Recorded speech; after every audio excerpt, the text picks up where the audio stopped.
bu fekkee nag yaa ngi soog a seetaan suñuy vidéo xamal ni kat ci chaîne bii vidéo yu am solo rek la ñuy def kon abonné wul gaaw activer cloche bi comme ça vidéo bu ñu dugal rek da nga ko am ci sa YouTube directement kon nag xam nga li nga war a def aimel vidéo bi nga partager ko ak sa xarit yi comme ça ñoom tamit ñu. asalaamaaleykum wa rahmatulahi taala wa barakatuh mbokk ñu ngi ziar bu baax a baax di jaajëfal di wax salaamaaleykum wa rahmatulahi taala wa barakatuh waaw ñëwaat na naka la ñuy récupérer sa adresse email ak mot de passe am kii mot de passe am da ngaa fàtte adresse email am mën naa am téléphone ba mu yoroon da ngaa joxe fàtte adresse email am fàtte mot de passe am kon kii kaa am dafa gën a critique waaye nag loolu ba tey du mën a nekk loolu mën ngaa récupérer sa adresse email ak sa mot de passe da nga ñëw paramètre nga glissé ñëw ba fii kon fii ñëw fii kon nga glissé ñëw ba ajouter compte nga ñëwaat Google nga wàcc ba recherche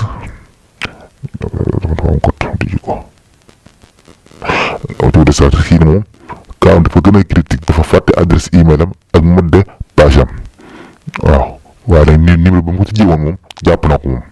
waaw bu fekkee ne moom ko tijjee woon jàpp na ko rek mu du am problème kon déjà damay def adresse email oublié kon damay dugal sama numéro téléphone lay dugal bi ma ko tijjee woon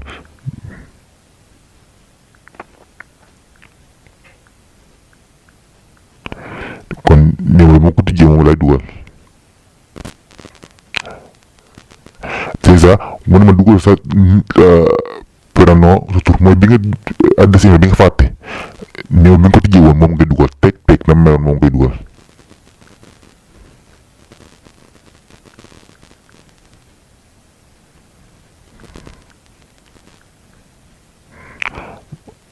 ba suivant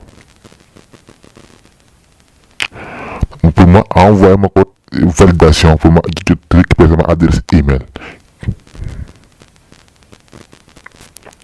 léegi envoyer ma code bi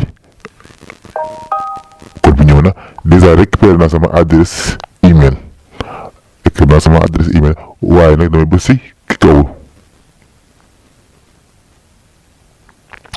waaye nag déjà deuxième mooy fàtte naa sama mot de passe kon déjà cas bi dafa gën a critique fàtte na ay adresse email am fàtte na mot de passe am kon damay ñëw bés mot de passe oublié encore mu ne ma ba tey mu ne ko man fàttaliwuma benn code boo xam ne defoon naa ko si lii bi kon déjà damay def autre méthode nu mu indi fii mooy la kon déjà da ngay créer sa mot de passe bi nga xam ne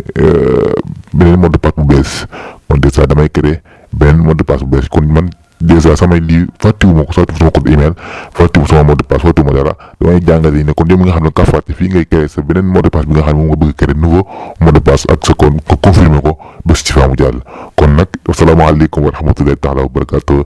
ba beneen yoon ci beneen bi doon ñëw la jaajëf. bu fekkee nag yaa ngi soog a seetaan suñuy vidéo xamal ni kat ci chaîne bii vidéo yu am solo rek la ñuy def kon abonné wul gaaw activer cloche bi comme ça vidéo bu ñu dugal rek da nga ko am ci sa YouTube directement kon nag xam nga li nga war a def aimel vidéo bi nga partager ko ak sa xarit yi.